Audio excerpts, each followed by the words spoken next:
Thank you for tuning in. I'm Lloyd, PackX Podcast. So I'm just going to jump right to it. This generation, we have a significant task here with this COVID virus. When you see the trends in restrictions and these rules that they are writing, what I think it's going to come down to is grocery, medicine, and education.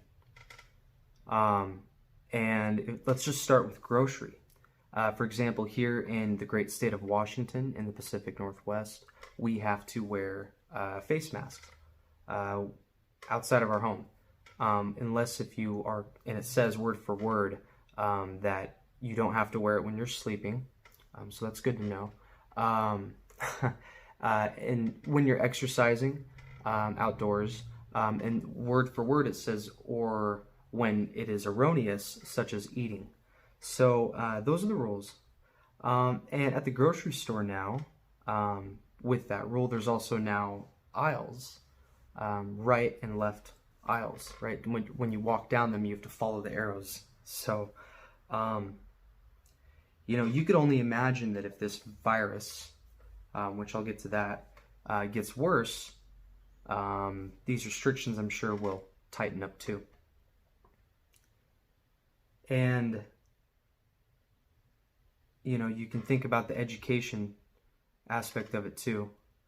Well, even before the education piece, still with the grocery, you can think that, in the future, what's very realistic and what has been hinted at by these,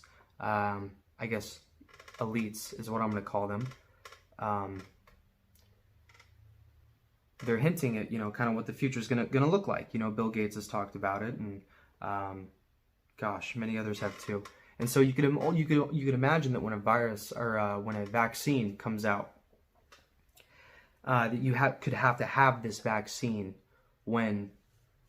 before going into the grocery. If just imagine restrictions getting much more tight with accessing food, right? And with getting an education, it's going to be the same way, right? You got to have the vaccine. And so this vaccine, it will probably be proven with some type of virtual identity, not some card that you could manipulate or fabricate, right? A virtual, way to identify if you have the vaccination. And without the vaccination, you cannot enter the grocery store, probably receive medical care. Who knows if you'll even be able to, stand trial. But definitely, to enter the school, to get an education, that's for sure. And so, when this happens, you can only imagine that what life will be like when you are identified with your virtual identity through the technology that currently exists now to do that. It's just getting everyone to agree to it. You can imagine how terrifying this life will be, but we will do it. And that's why I'm a little shaken up, because we will allow it. We will invite it. We will welcome it, because we are saving lives,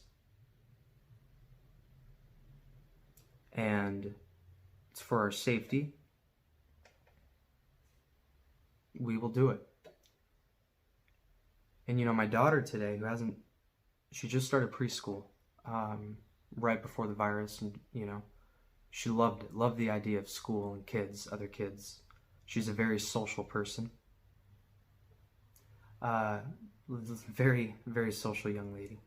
And she mentioned how excited she is to go to school and ride the bus and meet friends.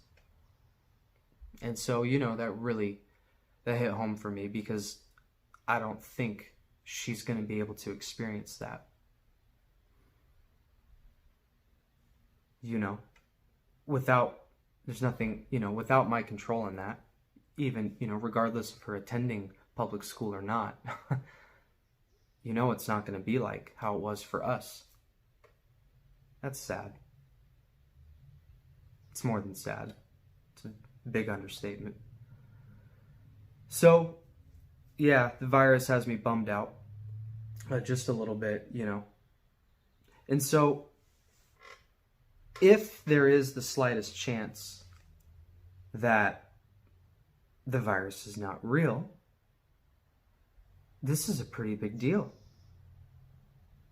You know, I mean, maybe fantasy is turning into a reality, you know, with all these books that people have written, like A Brave New World by Huxley, or of course 1984 by Orwell. You know, maybe this is, who knows.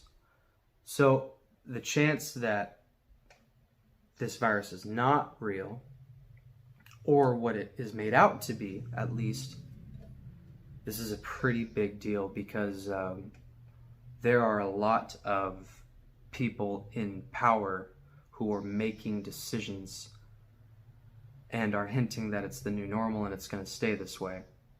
I mean, even Governor Inslee of Washington State, said himself that this is a normal we can get used to, after he had announced that we were wearing face masks, mandatory. It's pretty scary that a governor is making calls like that, you know. And I mean, folks, this isn't conspiracy at all. I guess the virus being real or not, that is. But these restrictions and this lifestyle that these elites are imposing on us and are suggesting and are hinting at, that's very real. Just look it up. You know, and look, if the virus is real and it's as vicious as everything says it is, I'm still not down for what these people are leading to, what they're hinting at. I'm still not down for that. And so what has me questioning, is it real, is, I mean, a lot of things. I won't go off on a rant, but I'll just stick with something that's been really bothering me lately, and maybe someone can enlighten me and tell me why we should believe these statistics. Because, you know, the statistics themselves, they openly admit 50% of the time when it's a positive, it really is a positive, and 50% of the time when it says it's a positive, it's not. So you have that. We've got many other things about, like, being asymptomatic, and you can have it and carry it but not know it at all. So when those two things, when we just accept both of those facts, that allows them to have just such a wide margin of error with this, if it is real. Regardless of that, we have people in power making very big decisions with statistics that a lot of people, which you can't blame, including myself, cannot trust. I just don't trust them.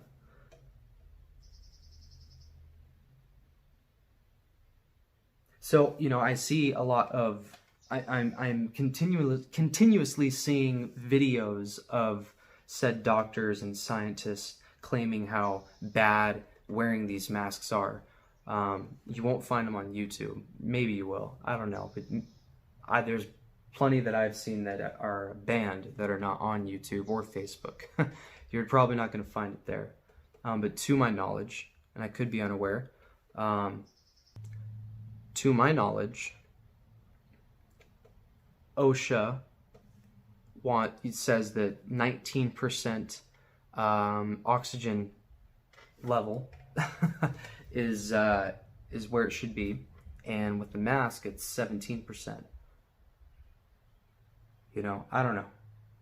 I would like to know, but regardless, you have to see that whether you think the virus is real or whether you think it's not real, we both have the same problem here. We both have a significant decision to make, a significant task ahead of us.